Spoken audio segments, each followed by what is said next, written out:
welcome back to the Accelerate Your Life podcast. I'm your host, as always, Mallory Marks, and guys, we're in a new fun setup. Okay, A real setup. Yeah, a real setup. I can't not acknowledge this. This is still my podcast. This is not my apartment. I've got to shout out my friend Kendall.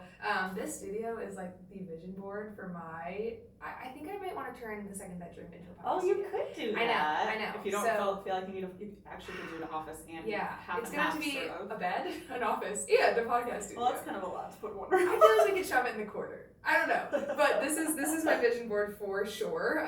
New apartment moving in July. But anyway, the real reason we are recording here is because we do have a guest episode today, local guest, which I've done the local ones before, but I don't know.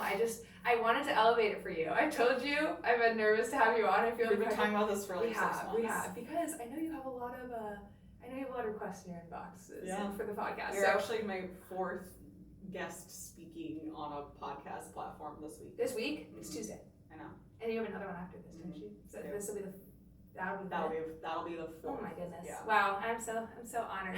I know that I swindled you into it while we were having a drink skiing, but I said she thinks she has to swindle me, and she doesn't. Okay, well, I wanted to do it up for you, but yes, I wanted to have on my friend Kasey. So Kasey, welcome to the pod. Thank you for being here. And for the listeners, I got my notes here because I'm like, I want to make sure I'm on point here with this one. But you guys might know her very well if you have been following the fitness industry especially online for a while. She's very big in the fitness industry, known as Kasey Jo, Orvidas, which I never call you Kasey Jo. Like, none of your friends call you that. They do. Yeah. It's like none of our friends. It's like a little bit more when it's a serious connotation, or it's like a silly thing, like, oh, Kasey Jo's got it, or whatever. But I feel like Rod calls you that. Maybe he does. Did your parents call you that? Yeah, my mom will call me that, or KJ. Okay. And Joelle's adopted that other girlfriend. Okay. So I get KJ. Too. I just never was on the Jo train, but everybody knows you as that online. So that's probably it's definitely my online persona. Yes. Okay. Well, if you guys don't know who she is, you're going to find out. I guarantee you're going to follow her after today's episode, but I'm going to let you introduce yourself in a second. But first of all, you guys know I love to ask every guest on the pod one question. And it's really, don't overthink it, okay? It's a very simple question. Okay. It's meant to just be fun, lighthearted, whatever comes to mind first. But what is one thing, as simple as it, whatever it is, that you love about life right now? Oh, see, now I'm overthinking it. But I don't know.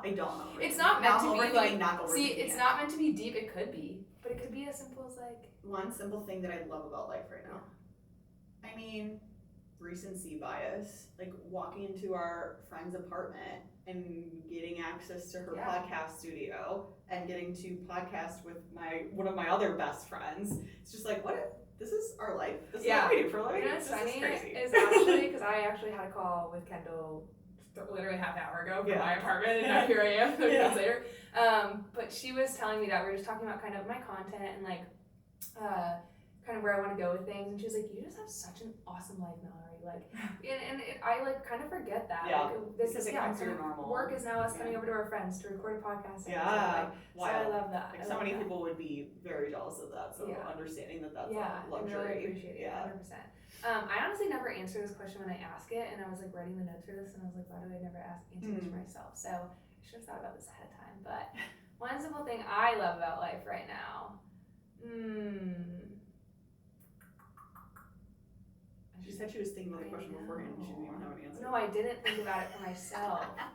I think, I feel like it's very general, but I'm just really, and I've talked about this a couple times and it's been for a while, but like really just enjoying moving my body in a lot of different ways that aren't just strength training. Like that's become so prominent in my life the last few months. I went on a run this morning, so that's my recency bias. There you go. It's just really, I feel like and you probably can relate to this, like in this pigeonhole when we get into the fitness industry for so long. This is the only way. Yeah, and I still would always be my tried and true, but it's like really fun to, I think. The reminder that movement can just be fun. It doesn't have to be like, to build my body and to change things and to have a specific, Yeah, absolutely. Well, I'm very excited for this episode because I think you're the perfect person to dive a little bit more into obviously the mindset side of things when it comes to somebody's fitness journey and why they're maybe struggling to see what they want to see the change they want to see, that has nothing to do necessarily with the actual strategy, like the actual maybe nutrition or training. Because I think a lot of people get in their own way. And so I think that you're going to probably have a lot of takes that hit home for a lot of people. So we're definitely going to be diving into some things like the all or nothing mindset and self-sabotage. And if you name it, I bet Kasey has a way to fix it. So I'm going to let you introduce yourself, brag a little, give your little elevator pitch, kind of set the scene. I always like to say when I have a guest too, of like, what gives you the right? And obviously I know you're someone who's extremely qualified and you have the right, but tell us a little bit about what kind of gives you the right to talk about all this? Yeah, and I like that question too, because something I talk to my people about a lot is making sure you're getting your information from credible sources, especially in the land of social media and where we are at with just like access to everything on the internet. Like, be a conscious consumer. So with that said, hi, I'm Kasey, Coach Kasey Jo on Instagram. Dr. Kasey Jo, if we want to be very formal. My background is in psychology. I do have a Ph.D. in it, hence the doctor. I'm not like a big, what does Ashley always say? It's like the little d. Like lowercase d doctor, not uppercase d. Which I don't even know the difference. Yeah, because medical doctor is like the doctor. Yeah. You know, it's a joke. Yeah. And don't actually write lowercase d doctor for people who have PhDs. Please don't do that. So that is my background, and I got my PhD in 2019. I've been in the health and fitness coaching space since 2016. So I kind of started, I was coach first, which is why I'm still Coach Kasey Jo on Instagram. That has not changed. I was a coach first, and when I was coaching, I was also pursuing my PhD in psychology and learning about mindset, behavior change. How do we actually get ourselves or get other people to do the things that they know that they want to do, hence health behavior change. So while I was doing that and I was getting my PhD, at the same time, I like to say that I was studying the stuff in the lab, but then implementing it in the wild at the same time, which is a very rare experience, especially academics tend to stay in academia and then practitioners tend to stay practicing. So I had both of those worlds collide at the same time. And at the end of my PhD, it came to like, okay, what's the big girl job gonna be? What is that gonna look like? I really didn't think I wanted to be a professor, and I allowed myself to stay open to it as I was going through grad school, but still did not want to be a professor by the end of it, mainly because I was learning all of this stuff and then taking what I can and implementing it in a coaching perspective and recognizing that coaches don't have access to this stuff, that it really is just staying in like peer-reviewed journals. People are talking about it at conferences, but they're academic conferences. This is stuff that's truly life-changing for the client and for the coach, and the coaches and the clients don't have access to it. So the direction, there's a few other steps along the way, but I won't bore you with the details, but the direction I ended up going was diving full force into the health and fitness coaching space, building out my team similar to a team that Mallory has today. And I always knew that I wanted to do more for the industry than just helping coaches from clients from a one-on-one perspective. So that is where the health mindset coaching certification was born. So that is sort of my bread and butter at this point. I'm mentoring, teaching coaches how to leverage the science of mindset, behavior change, and psychology so that they can help their clients stop self-sabotage, get over all or nothing thinking, things that Mallory was just talking about that we're going to talk about today. And just generally make it a easier, better, more results-driven process for both the coaches and the clients. Such a cool journey, and I think such a niche spot that as the coaching industry has grown and gotten very saturated with a lot of coaches, which I don't think is a bad thing. There's always so much help to be needed, but I think that that's been a missing piece for a lot of people is that mindset side. So I think you really tapped into such an important part and are making such a massive difference. I even know with some of my team's coaches on my team have gone through your course, and it does make a massive difference. So I feel like you were, especially when social media was kind of beginning to boom, kind of got onto that wave, both I'm sure timing's a part of that, but just I think absolutely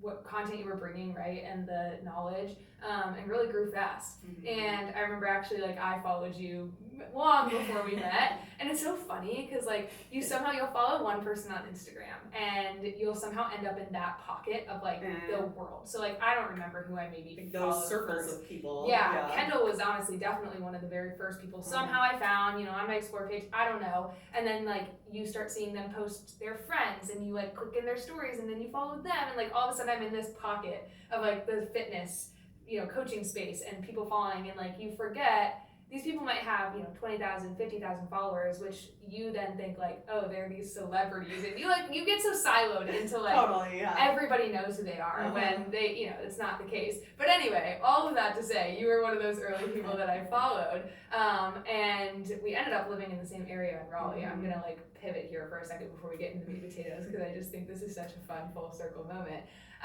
But we both lived in Raleigh, North Carolina. Both ended up going to the same gym at some point, and I remember, like, A, I had followed you, and then B, you were speaking at a conference that I was going to. You don't remember. Kasey doesn't remember this, but I went up to her at the gym, and I, like, introduced myself, whatever. But then, lo and behold, we both moved to Austin several years later, slid into her DMs. I was like, hi, I don't know if you remember me, but I said hi to you. I don't, but. I was like, let's go on a walk, and then she became obsessed with me, and here we are. Exactly. No, but it's so funny, because it's full circle, and like, I just remember feeling like such a small fish in the pond, and like now here I am, with all of you guys being my best friends. Yeah, and that pocket that you were following. I'm in the pocket. Yeah, you're in the pocket. I'm well in the pocket. I'm deep in the pocket. But no, it's just really cool to now get to sit here and get to interview you, and I get to hopefully share with maybe an audience that a lot of them probably, like I said at the beginning, already follow you, and if they don't, getting to just like, again, push out your information to more people that I think it can really benefit. So thanks for being here. Of course. Okay, so yes, like I said though, I was actually kind of nervous to have you on the pod because I know you do a lot. You're super smart, so I really wanted to prep. So we've got all my notes here, but you kind of alluded to this, but I even wanted a little bit of clarity. I know you started pursuing your Ph.D. in psychology, or I think did you start pursuing your Ph.D. before you started your coaching company? Basically, okay, so I was coaching by myself. So it's one of those things where like you don't see it as a business when you're just like coaching alone. And I was working for a gym in downtown Raleigh. Did you know that? I worked at Heat. Okay, yes. Yeah, so I was like their nutrition coach. So they fed me clients, which was great. And I got a lot of experience really fast. But that was the same year I started my PhD. So it was kind of like happening at the same time, I guess. Yeah. Okay, so it wasn't like, but you knew your PhD was going to be behavior change. I guess what I'm curious about is like, did you have the interest in behavior change because of the fitness world and you saw the issues and that be a spot, or were you already in the fitness world and then you saw it? Yeah. So I fell in love with strength training and like all the nutrition stuff, macros, what can I do? This is so cool. I learned all that sort of on my own like bodybuilding.com forums mostly in college and really fell in love with that. I was getting an undergraduate degree in psychology during that time, but everything I was focusing on was more like criminology, forensic science, that side of psychology. Talk about this. We literally have been a very You don't know this? path. You have to know this. Okay. I wanted to be a prison warden. Yes, I did know yes. Yes, so that's what I thought I was going to do with my degree, and then really fell in love with health and fitness and kind of got to this point where, okay, do I want to go to more school? Am I going to be done with a 4-year degree? Because you don't necessarily need more than a 4-year degree to be a prison warden. So I actually spoke to one of the prison wardens that I was shadowing and stuff like that, and mentioned how I was like thinking about pursuing higher levels of education. He was essentially told me, if you do that, you're going to be too expensive for anyone to hire you. And so that was interesting to hear, but it didn't really off-put me. It was like, okay, well then less school, that's fine, whatever. However, at the same time, was thinking to myself, everyone is obsessed to some degree with forensic science, criminology.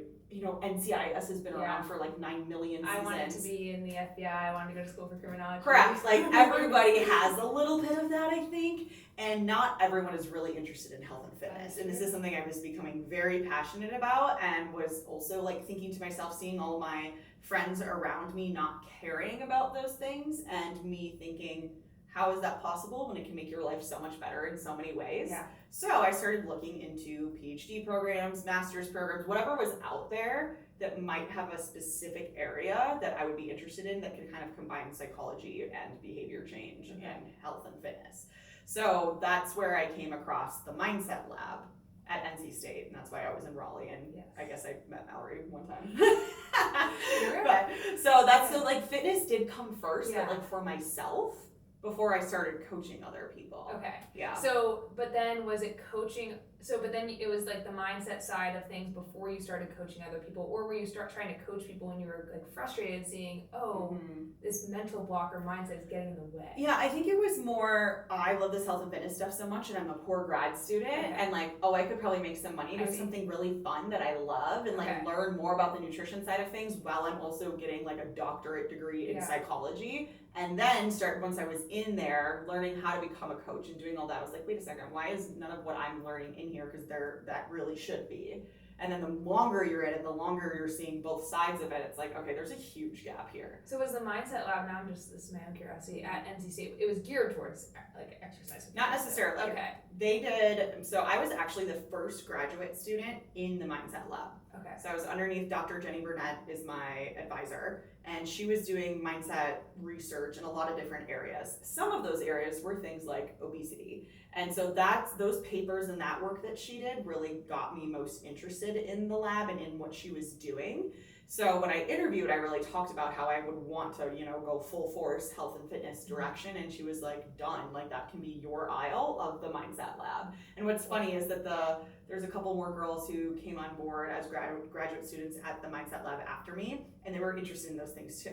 So we would joke all the time, like, you think it's the Mindset Lab, but it's really like the mind and body lab. Well, I mean, it's just such an obvious connection, and I think I say it's obvious, and you would probably say it's obvious because now we're in it with our clients and we see it all the time, but I think people aren't always like self-aware enough to always notice that that's their block. So how obvious once you got into your coaching to you was it that one of the biggest things standing in the way for people was their own mindset? I mean, immediately, especially because I literally would spend hours, like my entire day thinking about how others people think about things. There's that recency bias. Truly, yes, exactly. And then go and sit down with someone one-on-one who's struggling with their health and fitness behaviors. I'm like, this is not a nutrition thing. This is not like you need a different exercise plan thing. Right. There's some other stuff going on here. So yeah, it was a really unique, very serendipitous situation for me. Can you break down kind of, I guess, in like layman's terms, or maybe the simplest, I'm sure this could go in a million directions, but like, why is mindset so often the missing link for people in their fitness journey? I think, like, you kind of alluded to this already, because people don't recognize that it's there, and they don't give it enough, I don't know what the correct word here is. Attention, but that's like the same thing, right? It's like, but they can't give it attention because they don't know how to, they don't understand that it's even something that needs to be given attention. Like, you can't change what you don't know needs changing. So I think that's why it's a big missing piece, and also because it can kind of be seen as like fluffy stuff. Yeah. Like, I don't even, especially like for men too, it's like mindset work. No, just like give me the heaviest like workout plan and tell me to cut my carbs and I'll be good to go. But then they're like, why am I still grabbing beers on the weekend when I decided I wanted to do this for myself? So yeah, I think it's overlooked because we place so much focus on everything else in the health and fitness space. Yeah. Well, and I mean, I can't, if I had $1 for every time on a consult call I heard I know what to do, I'm just not doing it, right? Yeah.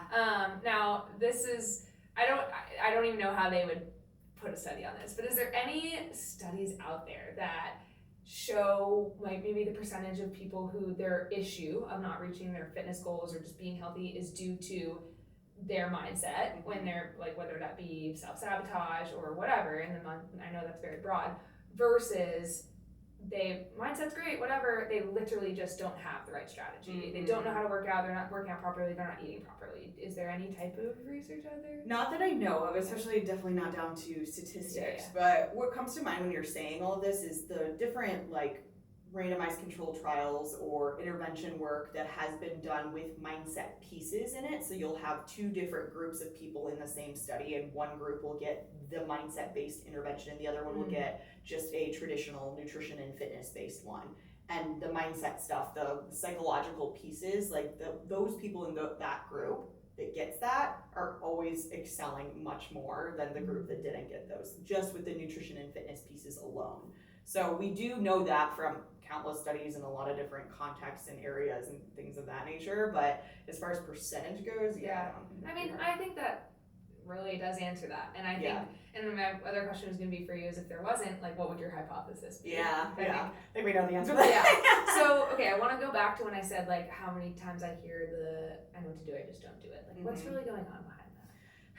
Yeah, and that's like, it is such a nuanced question because to your point, some people truly don't know enough, right? You still like walk down the street and ask someone, hey, how many calories should you should be eating a day? Or how important is protein or carbs? And what do carbs do for you? Like a lot of times people still don't know those things. They know I should be probably eating healthy and I should be probably working out. And the should is really important because usually that's like an external pressure from something else. It's not something they actually desire to do. So like that level of knowledge is there. Like I know I should be doing these things, but I can't get myself to do it. So that's what the should part is what I really do focus on now. I want to put a pin in that because I already have later. I know I want to talk to you a lot about language because I know that's a big thing for you. But it's never just semantics. Yeah. But with that to me, that is kind of like the underlying, okay, if we say what's really going on with this phrase. People keep saying that they know what to do or they know they should do things, but they can't get themselves to do it. And you need to unpack number one, what do you know? Tell me what you know. So you can make sure that may not actually be an issue. And if it seems like, yeah, you're right, if you were to just go lift some weights, go on a run once per week, make sure you're getting colors in your meals, eating lean protein, and those are the things that you feel like you should be doing but you can't get yourself to do.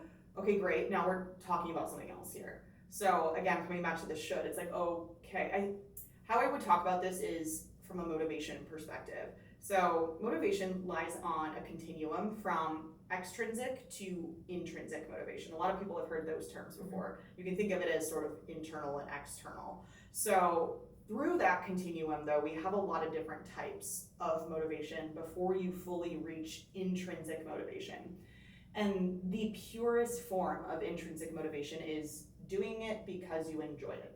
You like to do it. Kind of what we were just talking about, I was like, was that off air or on air? With you running and like actually enjoying. Yeah. So you're not going for a run because, oh my God, this is gonna make me look like an athlete and like all of these things, or I'm gonna compete against my friends and I'm gonna win. That's just pickleball. I like it too.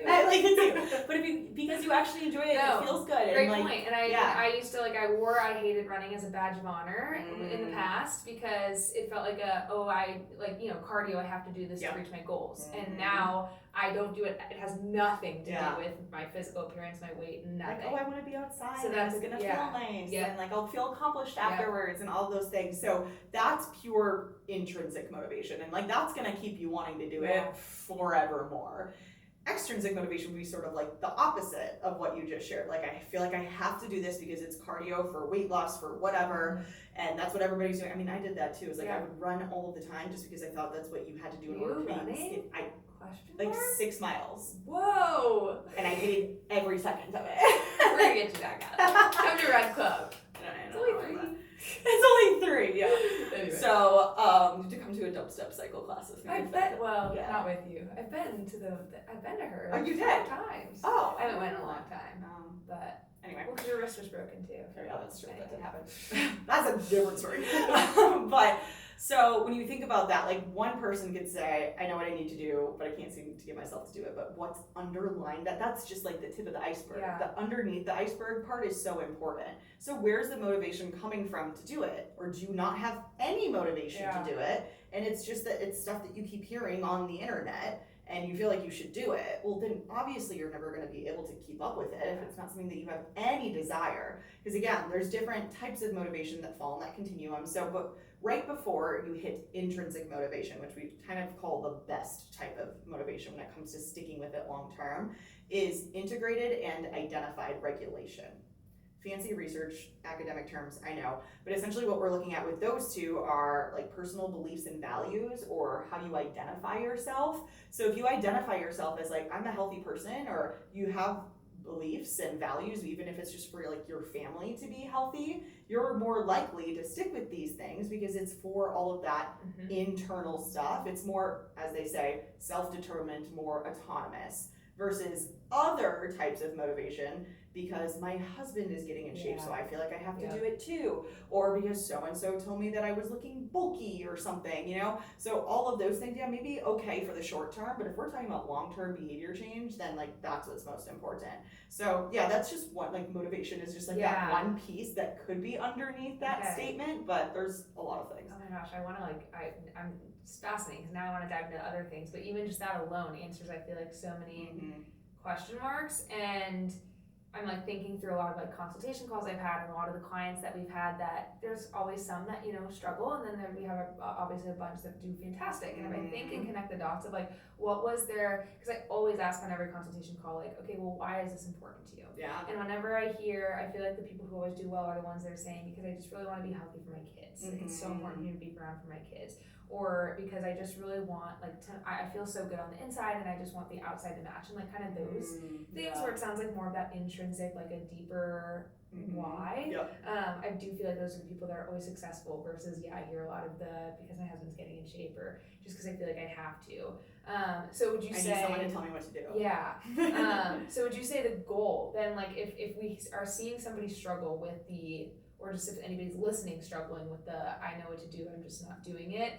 Obviously, if we can set aside the fact you actually know what to do, because, I mean, tangent on that, I do feel like sometimes they think they know what to do, but the reason they're not doing it is because what they think they need to do is this, like, very diet culture-esque restriction, you know, 1,200 calories, whatever, and like, well, of course you're having a hard time doing it, not sustainable. Yeah. So, matching the strategy Absolutely. first, but like, is your approach to try to move somebody more towards that intrinsic motivation to be successful? Absolutely. And it doesn't always have to be like, let's exchange the extrinsic for intrinsic, and more, how do we just uncover some of that intrinsic motivation, or one of those other two that I mentioned before that are at least quote unquote better than the very extrinsic type of motivations. So like asking about values and beliefs and who they identify themselves as, and like then we could go down a rabbit hole of like, if they identify themselves as like, I'm not an exerciser, I'm not a healthy and fit person, well then we probably also need to work on that. Yeah. Like, what makes a really healthy and fit person? What makes someone be an exerciser?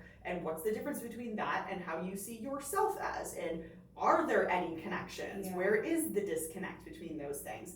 So it's more so uncovering those, because I talk about this a lot, like personally too. Like, you and I have extrinsic motivators too. Yeah. Like, we're gonna go to Mexico for my birthday, like we did a couple years ago. I mean, I don't think We any are? of us.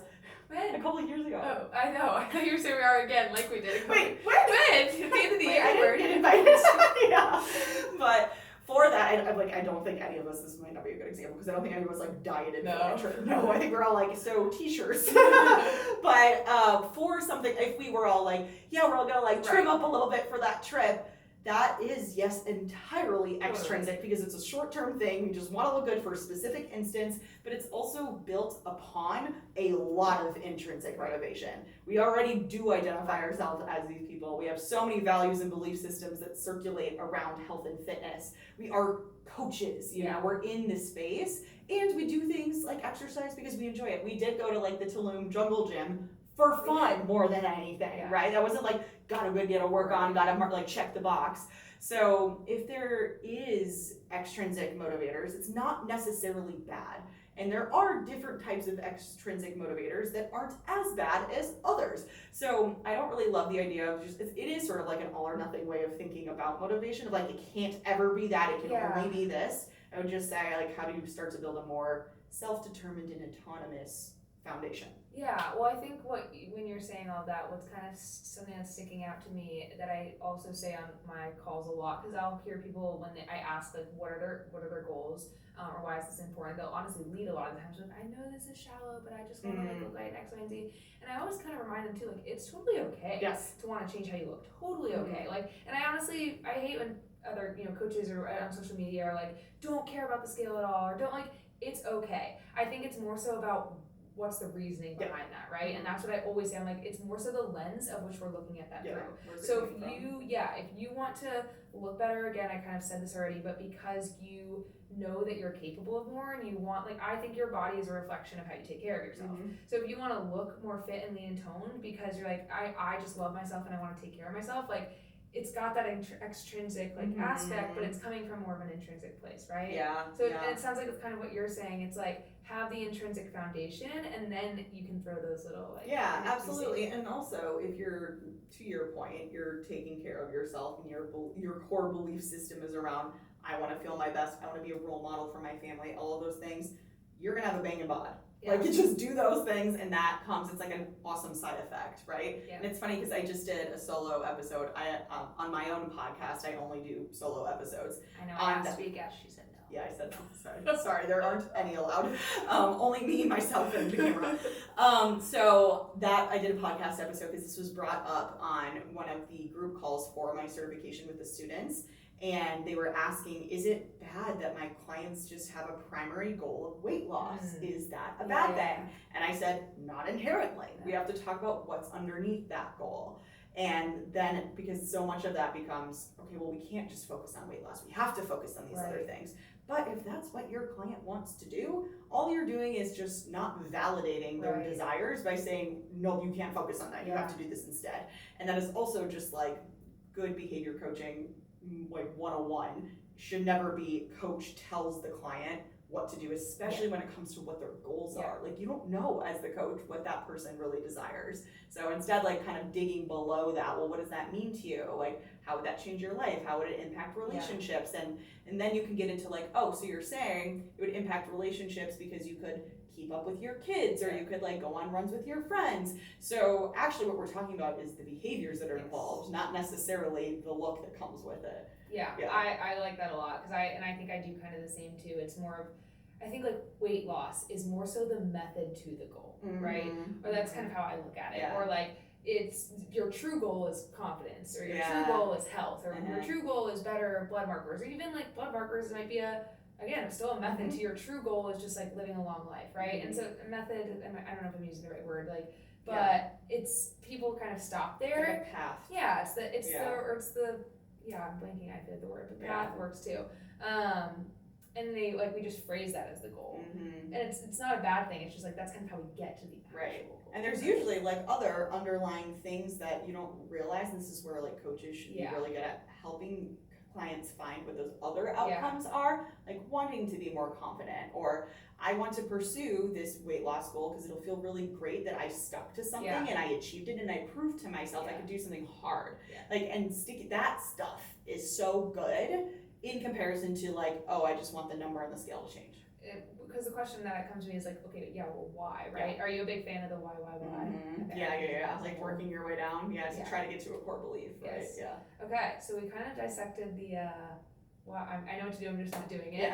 What about all or nothing? I mean, that's obviously another huge one I see, especially with a lot of the client base we work with, which is a lot of women who have struggled with their relationship with food for a long time. They tend to think that, less is better, and so what we see a lot is the under eating during the week, and then the weekend comes around, they feel like here's my one chance, and then the one donut in the morning turns into a full-fledged day, and just so many struggle with that. I already messed up, so I might as well keep going. Like, I feel like when you say it out loud and you really think about the all or nothing mindset, it is so obviously like unbeneficial, right? It's so obvious that if you have a donut, stopping at the donut is way better than just going full send. Why do so many people fall into that? And I mean, I know I used to too. So not saying this from a place of like, it's obvious, why are you doing it? I did it. Why do people fall into that? I think, definitely dependent on the person. And like, I hate being like the researcher who was like, it depends, that like stupid response. Well, I always say, if anybody doesn't say it depends in anything health and fitness related, they don't know what they're talking about. That's so true. That's so true. And okay, so great. I know what I'm talking about. we determined that now. But I think a big part of it is just how we are as humans. We like to put things into boxes and like categorize things and make things simpler. It's easier for our brains to process if we just like requires less mental resources. We could say this is good and this is bad. So if you have bad, then now you stay bad, you are bad, like today is bad. So it's just kind of like, it's almost easier for us than to go like, no, I can have one and then go back and do things, but then what does that mean for my macros? And is it okay then if I still have that drink that I was planning to have with my girlfriends? Like, we don't want to do that, so instead it's just like, fuck it. It's easier to do that, not necessarily easier for you or more comfortable for you in the long term. But I think that's probably one piece, but I do think like every person has some other stuff going on that. Well, I was going to ask that too. Do you feel like everybody is kind of prone to operating that way, whether that be for another reason or even just that kind of easy black and white mentality? Are we as humans just like prone to operate that way? Or do you feel like there's, I don't think trauma is necessarily the right word here, but like things that have happened in the past, maybe even just how they've been taught about diet culture or their relationship with food or anything that like prones them a little bit. Oh yeah, definitely. I mean, for sure, and that's like some of the things I was mentioning that makes it different between people is what messages did you grow up around? Like what content do you consume on a daily basis? Who are the people around you too? And it can go either way, right? Because then it's like, okay, if we don't have the person who has the one donut and then says fuck it for the rest of the day, we have the person who says I will never have that donut because I'm doing this right now, I'm in this like strict phase, whatever. And that is a lot of the fad diets are be really strict for a short period of time and then it's essentially go back to the way you were before, but then we all know what happens after that, and now it's you have to pick up another fad diet and whatever, and you just keep giving more and more money to the billion-dollar diet industry. So yeah, I think we are prone to it, A, because of how we like neat, tidy boxes, this is good, this is bad, black, white, whatever, and B, because of just the messages and the people and the things that are around us. Yeah, inundated with it. Okay, so with the other one, we talked a little bit about the extrinsic versus intrinsic kind of being like what to look at and then therefore providing like a little bit of a solution. Is it similar for this, or what would kind of be your... Yeah, I guess I can probably give a more like tangible tool for this too. This is something that I do teach my students, the coaches in my program, is to, first of all, you have to become aware of like where is your all or nothing thinking based out of. And there's probably like specific context. We're saying donuts in the break room or something like that is what things that kind of will trigger you, set you off to then have the rest of the evening. I would never say just like get rid of the donuts or move your desk so you're nowhere near it. Like I don't think that really solves anything. It's like a Band-Aid approach. Yeah. So instead, if you could take some time to think, okay, if the donut is bad, and then what's good on a spectrum of like 1 to 10. So donut is a 1. What's good? Broccoli on a 10? Okay. So then what foods fall in like a 4, 5, 6 or like a 7? So trying to train your brain to see things as more gradient and that there is like a gray area, but then what falls in there? And people often with an all or nothing thinking type of mentality have a hard time with that exercise because they so badly want to say, no, this is bad, this is good, this is bad, this is good. So yeah, like what would you put, I don't know, a matcha latte? Where does that fall? Like I guess there's some good stuff in it. Would you call that? But then like a sandwich. Yeah, right, something like that. It's like, oh well, then yeah, it depends. You're right. And then like once you kind of work through that process, you can start to see like, okay, so this food isn't necessarily just bad. And also, what I really like to think about with this too is how context dependent it is. So yes, the donut might be bad if you're in a low calorie plan and you're at the tail end of a diet phase or something like that, and having that 400 calorie donut's gonna be like a third of your day or something. Yeah, maybe it's not a great option then, but what if your best friend surprises you with your most favorite donut from the specific place that sells out all of the time, and she surprises you with it? Is that donut really that bad then? Yeah. So like recognizing again, okay, well I guess context matters and situations matter, and yeah, so just playing with that, because the more you can it's really psychological flexibility at the end of the day, and the more psychologically flexible you are and the more you're thinking about those things in those instances, the less it becomes like, oh, this is a bad thing that I ate, and so now I'm just gonna keep eating bad things. I love that last example you gave because it like really shows that we for some reason look at foods in this silo of literally just calorie. And also too, that drives me crazy because now it's just like calories are bad, and it's like calories equal bad. Yeah. And so like the more calories bad, it's like no, calories literally keep us alive. Why have this word become like an evil word? But anyway, when we look at food in this silo of like, okay, donut in my calories is bad, but it's like sharing this donut or sharing this bottle of wine in Italy with my family, like good. Yeah. Like that's like in the lens of like memories or in the lens of bonding or in the lens of community, great. Yeah. Right? And so it's like look at it from an outside little silo of just calories and like does this bring value in other ways? And I think that's such a good psychological approach for a lot of people because we're not deciphering that, and like and I also like the other one too because I think it just kind of breaks it's a fun, like I love scaling questions like that or just putting things to numbers because it really makes you think, well then why am I choosing that number, but also then why did I not make it a higher number, why did I not make it a lower number? You can use that for so many things. Okay, shifting gears a little, I'm curious about this because I think that as a good thing, I'm sure you probably agree, I feel like mindset's beginning to get a lot more attention. And it is, I mean, especially with what we do too, like I always say, yes, we're going to give you your nutrition and your training strategy, but the other piece you probably don't even realize you need is there's a reason why you're not doing it. So I think it's getting a lot more attention. There's a lot more prominence of talking about it on social media, but with anything, then there also comes the bad.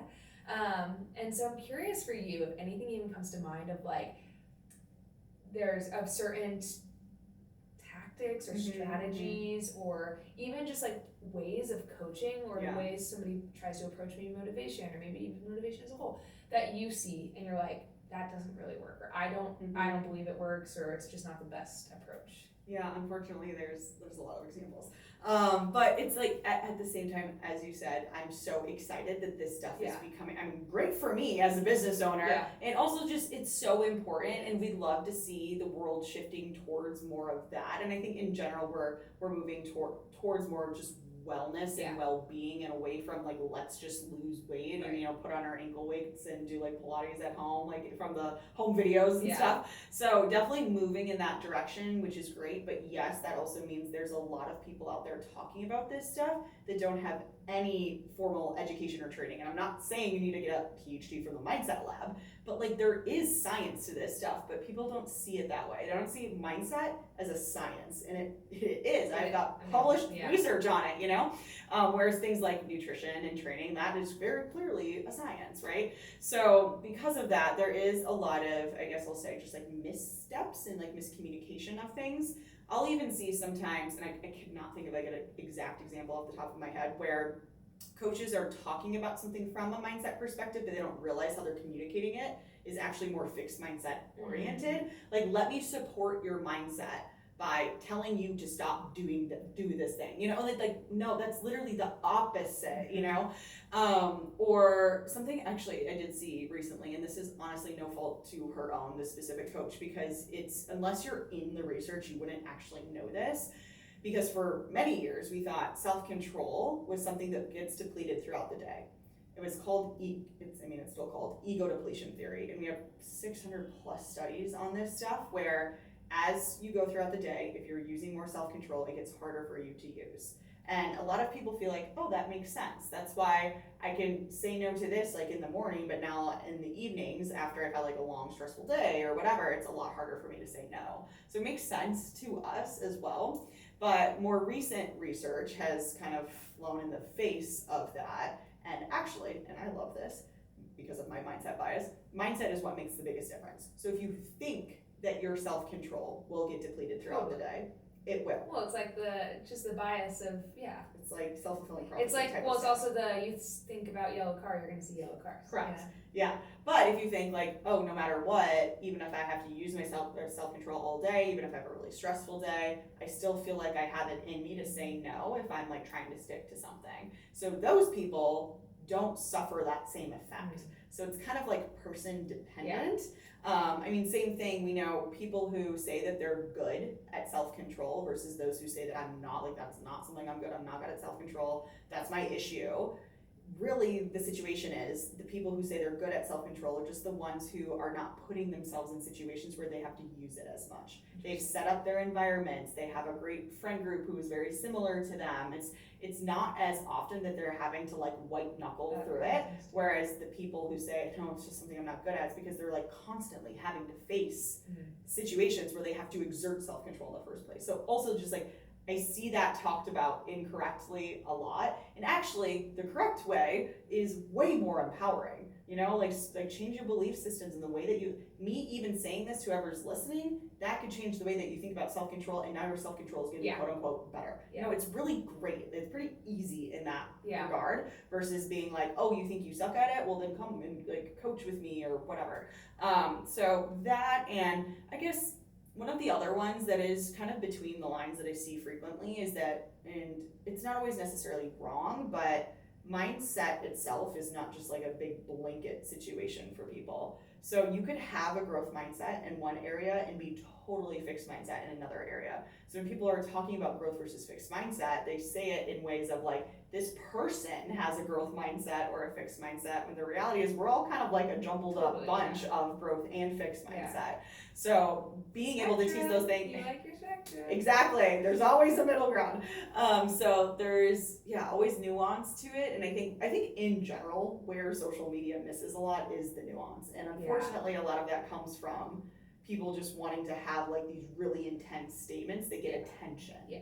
So yeah, the nuance is hard on social media, and I mean it's something I even struggle with creating content, because partly, I mean, you know what, those hooks that land, right? And then also too, it's like going back to the it depends. Everybody is so different, and so it's really hard to make these like blanket statements. And I always say this to clients I'm talking about, like, or talking to, when they say, I'm just so confused with all the things out there. So I mean, there's a lot of crap out there. There's also a lot of correct things that still contradict themselves because they're correct at different times for different people. Right? So it's really, I think, tough, and to kind of figure out the things that work specifically for you. But one of the things that I was gonna, it's interesting, like, so with the kind of fixed mindset approach, so you probably hate seeing a lot of the content that's very much more of the, like, the reason you're sucking at blank, or the reason you're struggling with blank is because it's kind of like locking them into like, oh, I do struggle with that. And I have a hard time, like, maybe planting a seed that they didn't even have there before. And I know, because I mean, I've also been to like your conferences where you've talked, and you talk a lot about language. It's like always big in your presentation, and you were saying, you know, that belief system of I am not an exerciser, or I don't have self-control. So you feel like the way somebody's like identifying themselves obviously plays a big role. What are some big, like, or maybe not even big, just if somebody is listening being like, man, I do talk about myself that way, or like, what are some maybe baby steps, so just to begin to kind of reframe that mindset? Yeah, for sure. Start just paying attention to the words that you use, whether it's you're saying it in your head and describing yourself that way, or you're saying it to other people. You can even practice like listening to it from your friends and family members too. It doesn't only have to be on yourself, just so you can kind of like get in the habit of it. But things like, I have never been able to do this, or I can't seem to see how I could be the type of person for this, or I'm not the type of person to be able to do these things. It's never worked for me before, or whatever. All those types of phrases, and self-labeling. Like, self-labeling is a really big one, because now you're saying this is who I am, and that is like at the core of a fixed mindset is there's something about me that's unchangeable, and that's the issue here. Versus someone with a growth mindset, it's like, no, this may be something I'm struggling with, and it's something that that's currently part of my life, but it's not part of me. So that part is so important, especially if we're going down like talk about like guilt and shame and things like that. Like, shame comes because we feel like we are bad, whereas guilt is like I did something that I am not happy about. But like, guilt is a little bit more like, okay, well, if I did a different action I would feel better. Shame is like, this is just who I am. And like, that's a lot tougher to get through. So to avoid shame, you need to avoid a lot of the self-labeling type of stuff. And I even will tell my students, the coaches that I work with too, to be very cautious with that, because they may get a client check-in of the client talking about how they blew their macros because they were really upset, they're going through a breakup, and we're feeling very emotional. And so the coach may come back and be like, yeah, it sounds like you're an emotional eater. And it's like, okay, do not do that. We do not want to immediately now put that on that person, because that could have been one instance of emotional eating. And they're like, oh wait, that's who I am. And now going forward, we as humans like to be consistent, whether we're trying to be or not. So now if you have this self-label, then in times of emotion or stress or whatever, it's like, okay, well, how I feel better is with food, because I am an emotional eater, you know, and you don't even realize you're doing that as a coach, or you don't realize you're doing it to yourself. That is so true. It's so fascinating. And I will say, I was thinking, I don't do it, like, I don't really struggle with that in my own personal fitness side of things, but there's definitely other areas, and you and Claire are so good. Like, if I don't try to even think, I can't even think of an example right now, but I know I've said things where you come back and you're like, you're not that, you're just feeling this, right? So would a better maybe approach, like, to a client, they say that is it seems like maybe you're struggling with emotionally, is that better? And I talk about this a lot too, like when it comes to anxiety and stress too, like that's my stress. That's or what you my say anxiety. Yes. That's what you say. You're I don't even know. I say I'm anxious, or I'm have anxiety, and like, no, you're just feeling it right now. Yeah, and you hear that so often, like, oh yeah, my anxiety is really bad today. Yeah. Your anxiety, why are you owning that? Yes, that's what you're saying. That's it's just something that you're experiencing in the moment. Yes. Let's not make it part of who you are. So yeah, as a coach or on your own, as you're working through some of this stuff, like you can really catch yourself if you're saying something like, oh yeah, this is mine, or like you're owning it, you're identifying it in some way, and kind of like pause, because that's another thing to just like listen for. It should be like an alert system, and then think about it and go, is this really who I am, or is it just like certain circumstances today, perfect storm of a thing made me feel anxious today. So I'm a person who's experiencing anxiety. This is not my anxiety. This is not something that I am identifying as. Yes. Okay. Wow, that is fascinating. And so, I mean, you, like I said, I feel like you and Claire have said that to me a lot, and I haven't even totally, I've clocked it. Yeah. But now it's kind of clicking for me of even how to talk to myself, I think. Can I interview you? Can you share how you got to that part, though? Because, you've heard it multiple times. So then, how was it just more recognizing it for a longer enough period of time where then it was no longer recognizing, and now it's no, I'm catching it and I'm trying to think about it differently at this point, or what was that? Well, I literally think in this moment right now is when it's kind of clicking for me of what that really means as far as the difference between I am my anxiety today is and cause sometimes honestly I roll my eyes when you guys say it. And it's partly because I'm in the moment feeling it and I'm like, this isn't what I want to hear. But no, I think it just, I don't know, it just clicked for me of the difference between what labeling yourself with it, and you said when you were giving the example of emotional eater and just the safety net of I chalk it up to anxiety, or I struggle with sleep sometimes when I'm trying to go to bed at night, and if one thing kind of pops in my mind, I just start to let it run because I'm like, oh, this is what I do. I need to now think this, right? Or it's as always. And if I just change it to I don't do that. I don't, then, and it's been honestly so much better lately. And I feel like subconsciously I've even been kind of just trying to not identify with that anymore. I mean, I shared this on my podcast, I did an episode a few weeks ago of how I feel like I really had this moment of realizing just the way my brain is always operating on productivity and stress. And I was I don't want to identify as that person anymore. And so I feel like that's, changed. So it kind of just clicked, and it makes a massive difference. Yeah, and I asked that too because I think so many people are oh, so as soon as I start looking for this, I'm gonna change. Yeah. And yes, you will, but probably not automatically. No. And you will have slip-ups and setbacks where you go back to your automatic wiring. This is probably something in a way that you've been, in the way that you've been thinking for, I don't know, maybe decades potentially. So just starting to think and starting to pick up on these things will make a difference, but it's not going to change everything overnight. So that's where you really have to stick with it. And I tell people to just start paying attention first. Don't even try to change anything. And then you can get to a point where okay, now every time I'm saying these things, or I'm starting to recognize it without even having to prompt myself. And then you can go to a point what would the reframe be? Yeah. What's the growth mindset version of this? And then eventually the growth mindset version will start becoming a little bit more automatic to the point where maybe that is your default. Yeah. Okay. Mm-hmm. This is kind of on topic. And when I originally asked the question, and when I wrote that question yesterday of things that you see that you don't like, or maybe things that you see that you do like, I was curious where maybe this one lands, because I feel like I personally with myself used to use the trying to make decisions from the lens of who I want to be, and it's still kind of how I approach with clients. But even little things like that, I'm how effective do you really think that is? I mean, it's ones like that sounds so nice, right? They're so motivational. Don't make the decision for how you want it. When you think about what you're going to eat tonight and order out, don't make it for what you want in this moment, but how you want to feel tomorrow. And it's sounds nice in theory, but people have a hard time executing. And is that, do you like that approach? Yeah, I like future self type of stuff. I do think can be helpful because I think often we are disconnected from that future self, and kind of going back to what we were talking about with identity.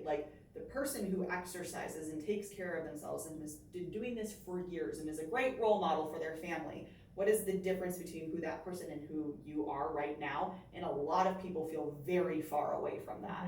So if you feel that you are so far away from the person that you need to be, it can be helpful to be okay, well, what would that person do in this situation? What would the decision be made by that person in this situation? You could still decide not to go that direction, but at least just starting to train yourself, because that means you're becoming that person if you're starting to think about different options. And you're All consciously thinking about it. Right, exactly. And you're actually doing more than you might realize just by even having those thoughts in the first place, because you, maybe 6 months ago, wasn't even having those thoughts. So that, my friend, is a very big step forward to the person that you want to be. So, and I think keeping that reframe in mind with it, and not just being like, okay, the person who I want to be, who I'm not going to be maybe ever, and I don't really ever see myself being, what decision would they make? And instead see like, okay, this person who I want to be eventually will get there if I decide to make this decision right now. Like, this is one decision on the way there. And then you still have the autonomy to choose. And after that, it doesn't matter. And the more often you just do that, like, I promise you, you will start making those decisions in those moments. But then you have to remember when you do that, and to pay attention to it instead of just being like, well, that was the one I was supposed to choose, so it's nothing to celebrate. No, but it is, because you were over here and now you're making your way this way. Totally different mindset, and those shavings make a pile, like the one step back. Okay, I think we've covered so much. This was fascinating to me. I learned things about myself. This was great. And I was like, so let's talk about it. Now I can't text you ever saying that I'm having anxiety again. Okay, so I want to kind of finish with like 2 little questions. So, but one kind of more on the coaching side, and then one will give some tangibles for like maybe somebody who's just maybe in the client seat or just trying to better themselves. You owned a fitness coaching company for a while, recently have just pivoted to doing all of the health mindset certification. But obviously, I know your coaching company was very successful. You guys were implementing a lot of the stuff you're now teaching. So you've seen the ins and outs. What do you think, really, I mean, it's so broad, but however you want to answer this, whether it's specific or just like a broad thing, but what do you really think sets apart those coaches who are able to help their clients with something very much long-term, versus if they're not incorporating mindset, like, and it's really just the short-term results, like what specifically are they really kind of doing that's making a difference? They understand how humans change. Like, that is like, that's at the core. And it's frustrating too for me, because coaches go out there and learn everything about nutrition and metabolism and peri-workout meals and all of this stuff, and then they have all this knowledge, and they're so frustrated because they're with clients who can't seem to even get the basics down right. And then you get frustrated as a coach because you're like, I have all this advanced material I want to use with this person. I see so much potential in them. They won't even check in with me. How am I supposed to do this? So you really need to understand how humans change, human behavior at a foundation. Those coaches are the ones who are able to then get to use all of that knowledge and help their clients at the highest level to be successful long term. I think that's a perfect answer. I mean, if you really think about it, like, how can psychology not be part of coaching? Right. I mean, it's part of everything. It is. As you were saying that too, I was like, because I was going to make that statement, how can psychology not be a part of coaching? But then I'm like, how can psychology not be a part of teaching? How can psychology not be a part of? And it is. Like, we have educational, marketing psychology, advertising, like literally everything. But it's like the people who do those roles, who are going to be in any type of role where you're, I mean, and that's just, I think, any job. But like, you need to, in order to get somebody to kind of learn what you're teaching, you have to understand how to teach it to them. But okay, somebody listening who is just in the client seat, just their person wanting to make the health changes themselves, what would be maybe like one big takeaway that they could walk away from this episode being like, all right, I want to start doing this with myself. How can they psychology themselves? Yeah. Okay. I think I dropped a couple nuggets, and I'm like, what's something that I really want you to pay attention to? Like, put a bow on it. I would say, we kind of said this in a way, like, obviously don't change everything at once, don't throw all of this stuff, but that goes the same not just for nutrition and fitness behaviors. Like, don't focus on water intake and getting 6 workouts a week and getting more sleep, and like, because you could just get overwhelmed and feel like you're not doing anything. Same thing goes for mindset and behavior change and the psychology pieces here. So instead, and I know it seems boring and it seems like it's not going to do anything, but just pay attention. Like, if everyone who is listening to this right now, for the next even just 3 days, you have a note on your phone that you're just writing down whenever you're hearing some of these fixed mindset statements that are coming up, or you're questioning something about yourself, or a limiting belief is coming up, just write it down. Think nothing more, just start there. And then after 3 days, you can kind of like sift through these and really get a better understanding of where you might be holding yourself back psychologically, and literally just start there. Because like, if you start to see, you might not even realize how many of these beliefs you have in a day. So when you write it down, you're like, oh, no wonder I'm like subconsciously not going to do these things because I've already told myself I'm not going to. Right. And start to do that. I think that's a great piece of advice. Okay. Well, I think that really wraps everything up. And yeah, I think this was just a perfect episode that I haven't done anything on like the psychology mindset side of things on the podcast, but I know with what we do at Accelerated Athletics, like incorporating this just part of the puzzle is so important. And I feel like I have that conversation just again with so many of the women we work with. It is so much of their own mindset that is blocking them, whether it's those limiting beliefs or this, past it. We didn't really talk too much on this. I feel like we could do a whole nother episode on this, but like the way that how they grew up or they heard the things they heard about diet culture, whatever, is still affecting them. Like we just have to do a lot of unlearning and a lot of shifting and all of that. Giving yourself grace through 100%, that too. Yeah. And I want you to plug away your stuff here in a second, but I'm just really excited because we currently have one of our coaches going through HMCC, and then two of my other coaches are already HMCC certified. So good spot over Slowly but surely, all of Accelerate. Except me, but that's okay. I'm gonna do it at some point. I don't coach many clients anymore, but I still do honestly want to do it because I think it will help my content and being able to speak to just clients too. And honestly, I just think it's so fascinating. But have your own mindset. We know we need that. But really excited to have like Team EA on board with that too. So anyway, plug away. Where can we find you? And also, I don't think you talked too much about HMCC. If you did, not too much. I mean, I kind of snuck it in there where it makes sense. But so the health mindset coaching certification, it's all said and done. We're doing like 12 to 13 weeks of content, and ends up being 3 to 4 months in length just because we have catch-up weeks and time for you to do application assignments and things like that. It's science heavy, but I don't want that to scare you because we do it in a very, very digestible way. Like I said at the beginning of the podcast, my goal is to take the academic sciencey stuff and bring it into the coaching space, so it is not like textbook material type of thing. It's literally, here, let's learn this theory of behavior change and talk about how to put it into your intake I also feel like psychology is, it's science for sure, but it's like the more enjoyable science. Yes. It's like it's digestible. And it's like you're soft science, as they call it. Well, you're just like, it's fascinating. So you actually want to read about it. Right, and it is really good for yourself too. I mean, that's feedback we get from our students